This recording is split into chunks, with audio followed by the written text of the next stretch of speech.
What's up, everybody? Season 10 of RTA is coming to an end, and I was thinking about this today, that SWC is not necessarily the top 10 or 20 players of ranked season. And I was like, well, why is that? Because some people don't necessarily want to compete, some people don't have the time, couldn't fit in their schedule. They're like, we have good jobs, we don't have, like, for the chance of maybe getting enough violent procs to win SWC, I can't take time out of my busy schedule, my great job, because a lot of people in the high level RTA have really good jobs, right? I wonder how they're able to support spending money on the game. But anyway, so a lot of times it's not the same people that are in SWC. I know there's a lot of high level G3 players, but it's not necessarily the top 10 players, the top 20 players of the game, because there is some scheduling that's involved, and it depends on who wants to actually do it or who doesn't really care too much about the tournament. So I thought today we would take a look at some of the best players of Season 10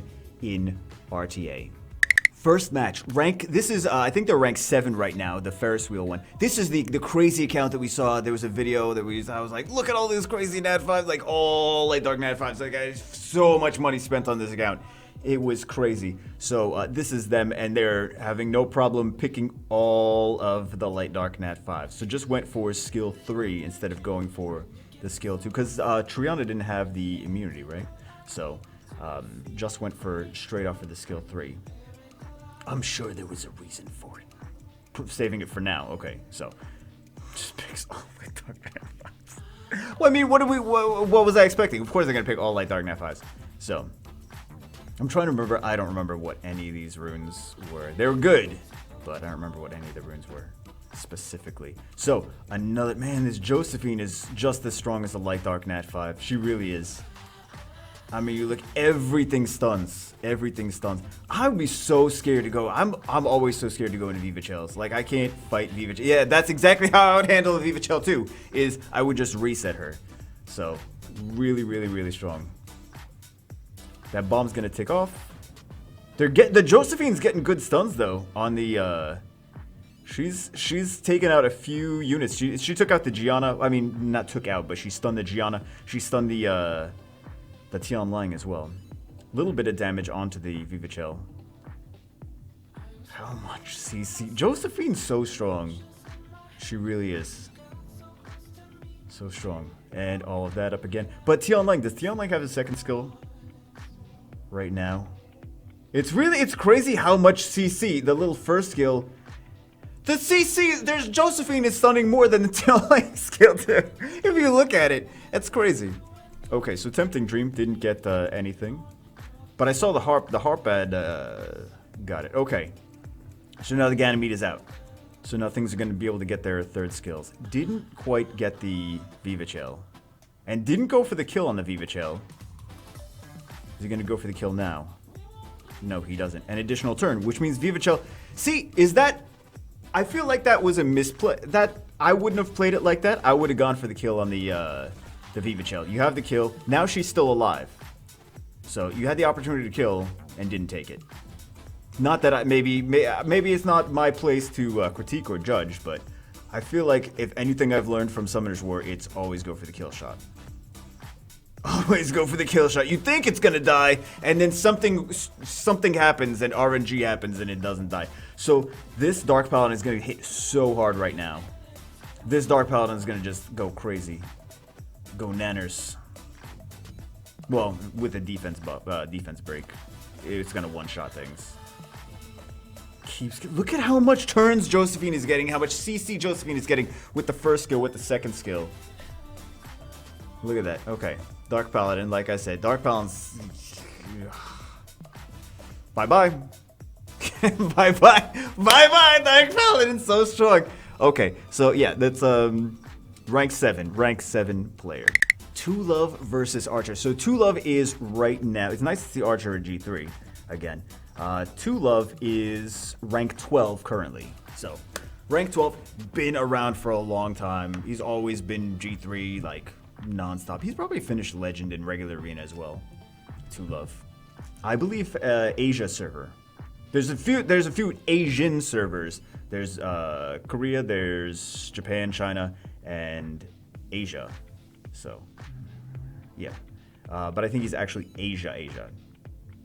So, which is, if you go to the servers list, it's the second one. The one on the top right-hand corner. So Archer's trying to CC, and it's a matter of how many violent procs. He got the stun on the Gemini, not necessarily as much as he needed. He still has the... Does he have the reset on the Okeanos or no? I was too busy yapping. Doesn't have the reset on the Okeanos. Guess the delayed promise. Wasn't able to kill fast enough. He still has the Vivachel skill too, though, which can be used on his own team. And now just Gani Hathor. This is why Gani Hathor is so strong. Gani Hathor survive, and then just Gani Hathor and GG. And it's just slowly whittling away at everything. I wonder if the Juno is ruined for how much damage she's ruined for. I wonder how the... Generally, they're ruined with high crit rate, high tankiness, and very high speed. But I wonder... Yeah, not enough. Not enough. As soon as you get the Gani Hathor off, it's over. Like, it really, as soon as the Gani Hathor goes off, that's game. It's such a scary comp. But that's why you see everyone in SWC, like, their favorite, like, the, I showed in the other video, where we're talking about, like, the SWC Asia Cup. Like, everyone is Gani Hathor on every team. So... This one is rank 8 player from Japan. So let's see. Oh, Ragdoll Artemail. Ragdoll Artemail. 2 revives and immunity. So he bans out the immunity and he banned out the Hathor, right? I'm trying to talk and like also look at what's going on at the same time. So he's gonna nuke something with Daphnis. Didn't even nuke with the Daphnis. Didn't even nuke with the Daphnis. Some people have a very, very fast Swift Fran, by the way, to go before the Daphnis. And still very, very fast, but like a 300 speed Fran even. Not even for, not obviously not violent. Well, you see, have you seen Baron's account? You can have a 300 speed violent.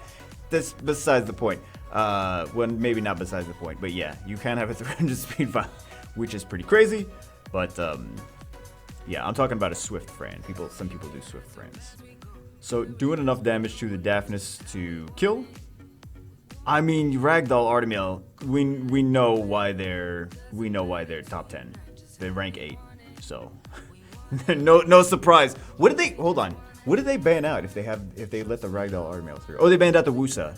That's right, they banned out the Wusa of all things. Why did you ban out the Wusa? Why did they ban out the Wusa?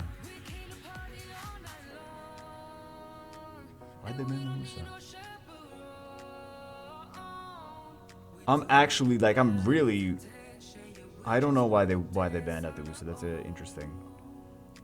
I'm sure they had their reasons, but I would have been scared of one of the LD5s.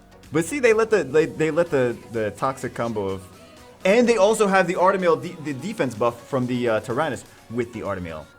Man, I haven't been using Tyrannus. I gotta use Tyrannus more. But yeah, this is rank 8 player Artemail Ragdoll. Surprising. This next one is a personal favorite of mine. This is rank 16. So, bringing in Rocky, all right, well, Rocky's a good unit. They're cleaving. They cleave all the time. So, pretty crazy to see rank 16 is just cleave team. Bringing the back. I know you guys like, yes, cleaves. I love cleaves. I love cleaves. So, enough to kill the Diana. Stacks the Odin. Now resets, it's tuned to go after the rest of him, resets the attack gauges. He's not gonna go for the Perna first, okay. I wonder if he goes, I feel like he's gonna go for the Rocky into the, nope, he goes for the Perna with that, okay. I thought he might have gone for the Odin. But you know what, the Perna's more of a threat because the Odin's gonna glance on these things. So that is the better play. That is indeed the better play. That's game. As soon as they get some more turns, Rocky's gonna cycle so much. Maybe not. Rocky, maybe she's not gonna cycle so much, but that's game. Increase cooltime and just a little bit of damage. There's no sustain. The Perna was the right choice. See, I feel like I would have gone for the Odin, but the Perna was the right choice. Fully stacked, but it's still not enough. He just needs to do a little bit of damage. So, and he didn't even want to chance it with the first skill, I guess. So yeah, it's just crazy to see like a rank 16. There's even more in the top 20 that are doing like a cleave version of this. I would love to see some more of it. Well, maybe we'll include another one of this specific person. But yeah, I really like the fact that they're just cleaving at rank 16. This one is rank 20. Okay, we see why. We've got the Yen Hong Ragdoll. Let's see what why you ban Triana? Yen Hong Ragdoll, it's fine, just ban Triana. Okay, so Silver Plated Bullet. By the way, that skill 2 of Yen Hong increases the attack gauge of your team when you use it. That's another reason it's crazy insane. Charge Vitality, so it's gonna go for another. Why you not ban one of the gross? Never mind. And gets lucky enough to kill he did get lucky enough to kill the Juno though. Enough damage from the Mo Long does nothing this season. Why are you even picking Mo Long? He does nothing this season. Anyway, what I meant was great pick Mo Long. He seems to be working well for you. That's what I meant. Crossfire, he's not even getting a turn. I mean, actually, this is a G3 player that's picking the Mo Long and stuff, but it's just, this is such a gross combination of Lauren and Yen Hong. Even in a different, like, if Lauren gets her skills, like, I fought this, right? I fought similar comps. Lauren gets her skill 2, bing, bing, bing, strip and defense break. Yen Hong comes in, triple hit, and nuke. Like 300 speed Violent Yen Hong. Like, Barion's not the only one that has a very insanely fast Violent Yen Hong. It's a gross combination, and it's wrecked me. That's a really, I mean, if you have Yen Hong, use Lauren with her. It's so gross. Anyway, okay, rank, was this rank 20? This one is, he actually is an SWC. This is Llama. He is currently rank 18. He's using Fran first. If anyone ever says, I don't have good RTA units, Fran in here, Vertial in here, Lauren in here. So there's 3 stars and a Fusion 4-star in here. I mean, if that's not any more, there's some light dark nat 5s, don't get me wrong, but you are able to use some of these units very, very, wow, that was a squishy Vertiheal. Or Llama's just got insane runes. I think probably both of those. Squishy Vertiheal and Llama has insane runes. So, pretty nuts. Pretty nuts. Also, Llama has some crazy units too. Llama has this. Everything on Wolf's team is going down very easily. Maybe Llama just has insane runes. Yeah. Rank 9 player now. He picks the Mo Long and the Harmonia. Well, I mean, he's picking some OP monsters to go with it, but Mo Long, Harmonia, and Okeanos. That's his comp. It's crazy to see Harmonia, but that's his damage. Harmonia and the Mo Long. Crazy. They banned out the Pater though. Pater win because Hathor so strong. So he had 2 counters Hathor, the Pater and the Okeanos. Pater and the Okeanos. And also the immunity kind of, and just killing her. But a lot of stunts. Diana gets her tech age cycling, but it's crazy to think like if they didn't have the Pater Ragdoll, this would not be what was it, rank 9? Yeah, this would not be rank 9 if they didn't have the Pater Ragdoll. It's a team that you can run. Like, Mo Long and Harmonia is not a bad team. But I gotta say, if they didn't have Pater Ragdoll, would not be rank 9. I'm just being honest. I'm trying to be honest. That would not be a rank 9 camp. Still be strong. Might even be G3 with different things. Like, as long as the rune quality was very high and they had like different options, they would be playing it differently too. But it wouldn't be. That got deleted fast. Jeez. Okay, that last one was a little bit. Okay, she did a decent amount of damage. Here is rank 11. Joel is currently rank 11. Going up against, oh god. Going up against, oh god. Well, and Fran last pick. Ragdoll first pick. Are they just picking Ragdoll against everyone this G3? Like, okay. Ragdoll first pick, let's go. Resists. That's always a good start when you resist Gianna. So, solid start. Doesn't get the Perna because resist, and the Gene doesn't matter. Gets that on the Perna. Going for turn cycling. And oh man. It's rough to go up against that comp. Like really, like that's a strong comp. I don't know how they're gonna come back from this, aside from just Perna doing crazy Perna things.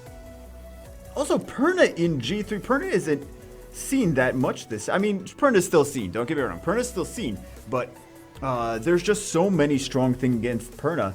Like, for example, the Ajir is very strong against Perna. Water Monkey is very strong against Perna. Vertigo, just turn cycling and denying Perna any turns. Perna can't really do anything if, for the same reason Mo Long is not seen as much this season, because it's more about turn cycling, turn denial. And also you see the... So he's staying alive and chipping away. Oh, that is a dead Ciara. Staying alive and chipping away at these things. Solid runes, though. That's one of the things that like that account has got to be runed like really solid. Really, really solid. To be able to withstand all of that. I would love to see the rune efficiency on that Perna. I would love to see the rune efficiency on all of these units. I really would. Not bad. Not bad. Rank, I think rank 11, right? Rank 1. We know how to play is always rank 1. Unless sometimes Tomato is rank 1. So they go for all of the toxic combo. Usually this is accompanied by another speed lead and another stripper. But they have... Okay, so they went with more sustain because they saw that the enemy had Juno and Veligil. So they're like, okay, well, let me go... I think mostly for the Juno, right? I feel like mostly for the Juno. That's why they went for it. So goes for the Song of Switch Destiny. Juno is almost completely dead. So let's see. Let's see how we do. If Veligil procs, he also dies. A lot of... And didn't even go for it. Didn't even go for it with the Veligil. Veligil's not reset though. Oh, you know what? He's got the one turn bomb. One of them is 1 turn, one of them is 2 turns. It's like Veligil's just gonna strip that up. It's one of them is a 1 turn, buddy. One of them is a 1 turn. So goes for, you know, the interesting thing about those light vampires is the dots can kill the light vampire. So if the light vampire is almost dead, but has a little dot on it or a couple dots on it, that's a nice way. This was a bloodbath, man. That wasn't even remotely. It's just, it's like, and here's the thing, such a massive point difference between rank 1 and the other G3 players, or like the top 5 or top 10 and the other G3 players. There's like a lot of G3 players like, oh, I'm 2,400 points, and the top 10 is like 3,300. It's like, they're all G3, but 2,400 and 3,300 or 4,900. How to Play, I think, has 4,900 points. We saw at the beginning of the clip, but 4,900 points. That's a huge difference. That's a massive difference. I mean, that's like steamrolling everyone difference. So, you know what, memories? Watch a couple more. Watch a couple more. So this is an interesting one. Llama, rank 18. The interesting thing about this is Llama's using Gani Hathor, Mo Long, Wusa. Llama has a lot of Light Dark Nat 5s. Llama's also in SWC. So Llama has a lot of Light Dark Nat 5s, but yet he's not using them. Instead, he's using just regular Nat 5s. And I gotta think, is he practicing for SWC by doing this, by not using the Light Dark Nat 5s? Because you can get things banned out in SWC. So I wonder if that's the reason that he's using this. He's like, because Nephthys, Ragdoll, Yenhong are very strong. He could just choose to use those with the other strong regular Nat 5s that he's using. So it's just interesting that he's decided to go for this instead, possibly because he's trying to practice. So I'm curious if that's the reason, and if so, it's kind of interesting. So I was gonna say Daphnis comes back from that, not Daphnis, Oberon, but he's trying to time it. If you saw, like, he was timing his hits. No, why are you gonna ventilate Daphnis? That's no, I mean, not Daphnis, Vanessa. Daphnessa. And resists too. And resists again. Lots of resistance. Hooray. There's a lot, oh my god, that whole team is a revive team.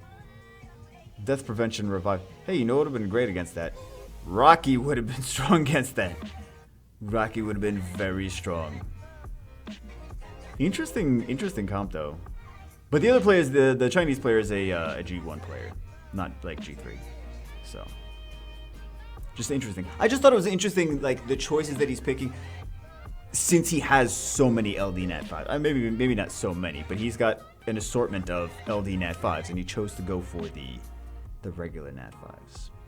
Like just playing without them on purpose. Okay, we already did a one with this guy, but I just want to see some more of his cleaves because I love his cleaves. He's still one of the highest ranking RTA players.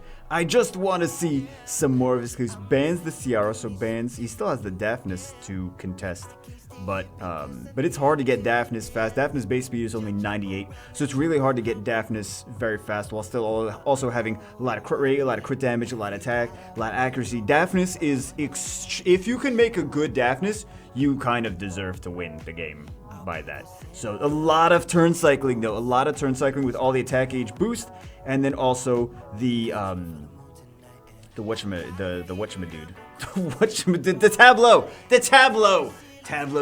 Some people ask me this every so often, like, oh, is Tableau any good? I got him. I don't know if he's good or if he's food. Like, why? First off, why would you feed a Tableau? Why would you feed a light dark Nat 4? Second off, he's very good. So if you see the turn order that was used with the Tableau move, you can have a Swift Tableau too. This is just a bloodbath at this point. Like, this is just an absolute bloodbath. You can have a Swift Tableau that catches people off guard. And it's also a counter to Tian Lang's. People are using Swift Tableau for a Tian Lang counter. And also, you can have a Violent Tableau to move after the rest of your team, right? So everyone goes, then he moves last, and also he's got a speed lead. He's got defense breaks, he's got a nice AoE skill too with some debuffs. But you can have him moving after the rest of your team, which basically gives all your team a turn. Right, all your team takes a turn naturally, like if you're going to move first, because speed lead, like in here, and then he goes, resets the attack gauges, and your team takes another turn. So you get your whole team to move, Tableau moves, and then your whole team to move again. Very, very strong, very nice monster. You see even Baron had a team. If you see some of the Baron matches from SWC, Baron had a nice Tableau. Uses a nice Tableau team. It's kind of weird to see it, and then you're like, what is this? What is he doing? And then when you see him use it, you're like, wow, that's very creative.